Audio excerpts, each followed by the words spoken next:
વિદેશથી પરત આવેલા સાંસદ હેમાંગ જોશીનું વડોદરામાં સ્વાગત કરવામાં આવ્યું છે। વિદેશમાં ભારતના ડેલિગેશન સાથે હેમાંગ જોશી ગયા હતા। વડોદરામાં ભાજપ કાર્યાલય ખાતે સાંસદનું સ્વાગત કરવામાં આવ્યું છે।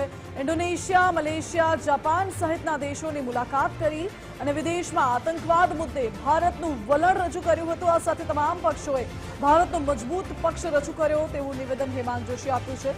કહ્યું છે કે ભારતે વિશ્વ સમક્ષ આતંકવાદ મુદ્દે પોતાનો પક્ષ રજૂ કર્યો અને પક્ષ વિપક્ષ ભૂલી તમામ સભ્યોએ ભારતનો પક્ષ રજૂ કર્યો।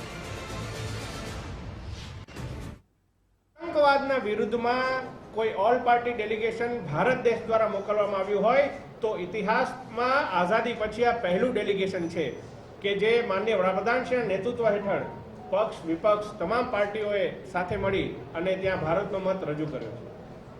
આ ડેલિગેશનની મુખ્ય ખાસિયત એ હતી કે કોઈ પણ પાર્ટીના સાંસદો હોય ત્યાં અમે ટીમ ભારત થઈ અને પોતાનો મત રજૂ કરતા હતા। આપને પણ ઘણા વિડીયોઝ અને ઘણી સ્પીચીસના એક્સ્ટ્રેક્ટ આવ્યા હશે કે જેમાં વિપક્ષના પણ સાંસદો એ ભારતનો મત મજબૂતીથી રાખતા હતા